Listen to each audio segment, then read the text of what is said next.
विश्वानि देव सवितदुरितानि परासुव यद्भद्रं तन्नहासुव। आदरणीय आचार्य जी और सभी सत्संग प्रेमी, आज ये सज्जनों, मेरी बहनों, बेटियों और बेटों, जब सृष्टि आरंभ हुई, जैसा कि वेद में भी आया है और महर्षि ज्ञान की भी मान्यता है, प्रारंभ में केवल युवक और युवती सृष्टि के रचना में आए। तो जब युवक और युवती आए, सृष्टि आरंभ हुई वहां से, तो पहला संस्कार कौन सा होगा? हाँ जी, पहला संस्कार कौन सा होगा? बोलो। बिना विवाह के कैसे हो जाएगा? तो पहला संस्कार बोलो क्या हुआ? और विवाह संस्कार आधार है व्यस्त जीवन। मैं आपको बधाई दे दूं इस बात के लिए, पिछले दिनों आपका जो कार्यक्रम हुआ पहुंचा सफल, उसमें जितने विषय आपने दिए थे वो सब के सब विषय विवाह संस्कार में उपलब्ध है। जो व्यक्ति विवाह संस्कार में की गई प्रतिज्ञाओं को पालन करता है अक्सर से अपने गृहस्थ जीवन में, वो आनंदित है। लेकिन दुर्भाग्य है, जहां एक और वैज्ञानिक ने कहा संस्कारों के करने से मनुष्य का शरीर आत्मा दोनों संस्कारित होकर के धर्म अर्थ काम और मोक्ष के योग हो जाते हैं और संतान भी अति उत्तम होती है। इसलिए संस्कारों का करना सबके लिए आवश्यक है। और आधार कौन सा बताया मैंने? विवाह संस्कार, वहीं से तो चलेगा सब। उसके आरंभ में ये बहुत विस्तार में नहीं जाऊंगा, ये देख लिया जाता है गुण कर्म स्वभाव और अन्य योग्यताएं दोनों की, जिनका विवाह संस्कार होगा।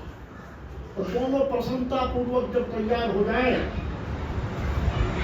तब उनका विवाह किया जाता है। यदि किसी ने विवाह से पूर्व भी अपने ब्रह्मचर्य को भंग किया तो ऋषि जान लिखते हैं कि वो ऐसे हैं जैसे घड़े को डंडे से फोड़ दिया हो, उनका जीवन बर्बाद है। ऐसे लोगों को विवाह संस्कार नहीं होना चाहिए।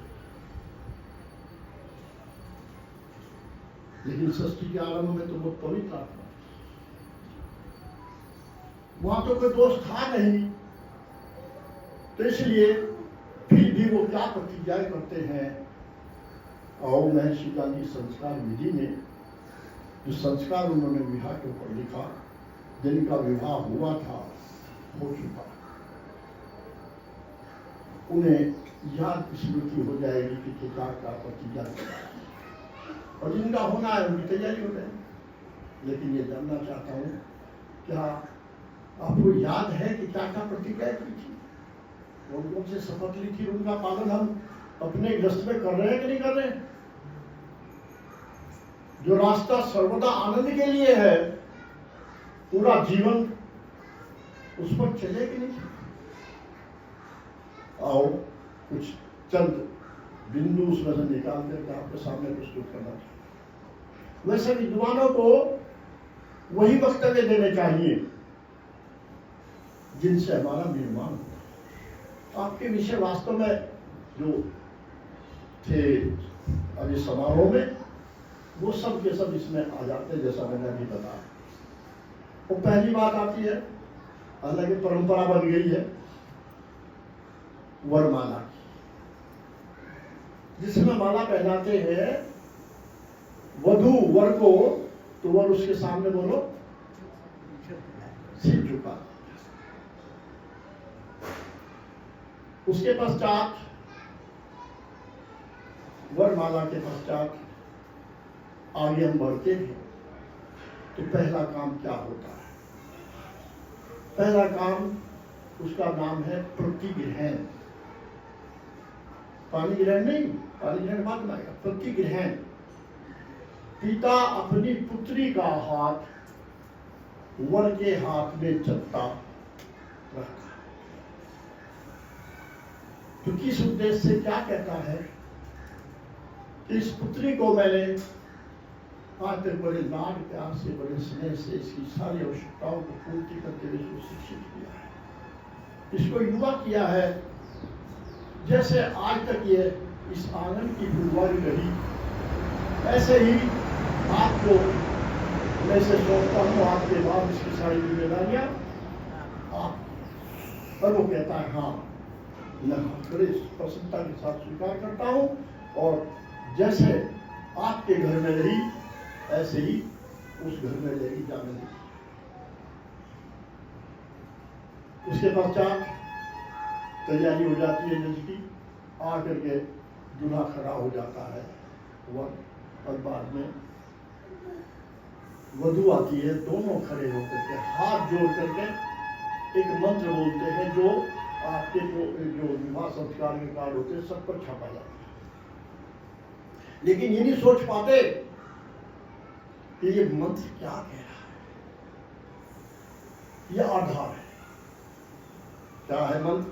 और शास्त्री जी को पता है, समजंतु विश्वे देवा समापो हरजानी नो सम मात्रे स्वा समधाता सम दृष्टि ददातु नो। इसमें मुख्य रूप से व्याख्या करने के लिए 4 शब्द आए हैं कि वो कहते हैं, हे सभा मंडप में बैठे हुए विद्वान लोगों, हम दोनों प्रसन्नता पूर्वक घोषणा करते हैं। तो कौन बैठे वहां पर बोलो? विद्वान। यह हमेशा ऋषि ने स्पष्ट लिखा है, ये कन्या के घर में होता है।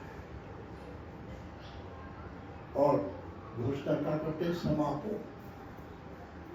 आपो कहते जल को, कि जैसे जल पवित्र है, शांत है और स्थिर है, इसी प्रकार जल के समान जैसे वो मिला हुआ है, हम भी मिले हुए। मिले से तात्पर्य का क्या है? जैसे 2 नदियां आकर के एक स्थान पर मिली, आगे उसका नाम उस नदी का एक ही हो गया। और मैं एक उदाहरण दिया करता हूँ छोटा सा।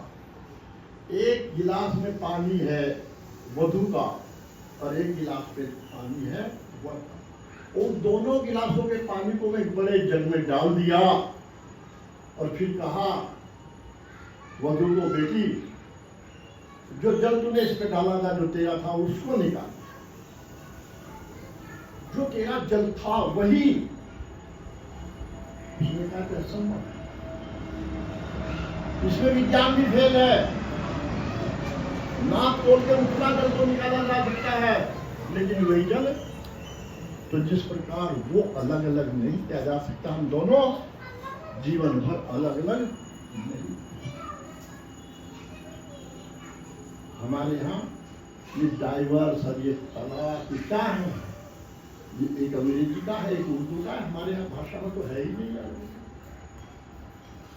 दूसरा शब्द आता है जो बहुत महत्वपूर्ण है, इससे भी मातृश्वर, कि हम जैसे मुझे अपने प्राण प्यारे हैं। क्या कहता है वह? जैसे मुझे अपने, सारे को अपने प्राण प्यारे होते हैं कि नहीं होते? बोलो। जैसे मुझे अपने प्राण प्यारे हैं ऐसे तेरे प्राण मुझे। वो भी कहती है, क्योंकि दोनों ने घोषणा की है कि हाँ, जैसे मुझे अपने प्राण प्यारे हैं ऐसे ही आप मेरे, आज से भी आप मेरे प्राण पति है। वो कहता जी, दोनों मिल गए, आत्माएं मिल गई, शरीर भले अलग अलग हैं, लेकिन उन दोनों ने घोषणा की उसको अलग। एक दूसरे का कितना लगाव होगा जब आत्मीयता होगी, कल्पना करो। और तीसरा है संदेश, इससे पहले समझाता। इतना बढ़िया समझा। जैसे परमात्मा ने, ईश्वर ने पूरी सृष्टि को रच करके धारण किया है, सारा पालन पोषण सब कुछ करता है ना परमात्मा। ठीक इसी प्रकार मैं तुझे धारण करता हूं। और वो कहती है मैं आपको धारण करती हूं। और एक दूसरे का ध्यान आवश्यकता है। और चौथा शब्द है समदृष्टि। इसका अर्थ है कि जिस प्रकार वक्ता को श्रोता से प्यार हो जाता है, कब? जब आप जैसे श्रोता तो उसे बड़ा आनंद आता है। सच कह रहा हूं, मुझे बड़ा आनंद आ रहा है। तो जो आनंद वक्ता को आता है श्रोताओं के साथ मिलकर, जब श्रोता सुनने वाले हों, सत्संगी हों, उसको ध्यान करने वाले हों, अपने जीवन में अपनाने वाले हों, तो ठीक ऐसे ही मेरा रास्ता एक बात और कह दिया करता हूं कि हमारा प्यार ऐसा होगा जैसा जब गाय जाती है, अपने गाय देखती होगी, जब वो बच्चा देती है तो सब उसको चाहते हैं और शेरनी बन जाती है, उसके पास कोई और नहीं। तो जिस तरह वो चाहती जाती है प्यार, ऐसे प्यार। और उसके पश्चात आप राष्ट्र भक्त यज्ञ कराते हैं, जैसा आपके उसमें भी था राष्ट्र बने, इसलिए मैंने इसे दिया। राष्ट्र भक्त का अर्थ होता है जो मंत्रों के पूरे के अर्थ सुनाऊंगा तो देर लगेगी, लेकिन दो शब्द महत्वपूर्ण, एक तो ब्रह्म शक्ति और एक दूसरी अक्षात्र शक्ति। इन दोनों की प्रार्थना की जाती है। कब? षष्ठी का जब युवक की शादी, अर्थात हमारे अंदर ब्रह्म की शक्ति होगी। और ब्रह्म माने तीन है। ब्रह्म माने परमात्मा, ब्रह्म माने वेद और ब्रह्म माने ब्रह्मचर्य। तो तीनों शक्तियां, ब्रह्मचर्य की शक्ति भी। आप कहेंगे ग्रस्त में जा रहे हैं, ब्रह्मचर्य की शक्ति की बात करें। अब तक तो ब्रह्मचर्य की शक्ति थी, लेकिन ग्रस्त में भी ऋषि ज्ञान के शब्दों में कह दूं, केवल संतान उत्पत्ति के लिए ही वो मिले आपस में, अन्यथा ब्रह्मचर्य का। इसीलिए ब्रह्मचर्य की शक्ति कहा है वहां पर। और वेद की शक्ति, अब वेद के मार्ग पर चले। ईश्वर की शक्ति, अभी गीत गा रही थी बेटी, ईश्वर की शक्ति की व्याख्या हो रही थी। तो ईश्वर की शक्ति कितनी महान है, हम उससे जुड़े हैं।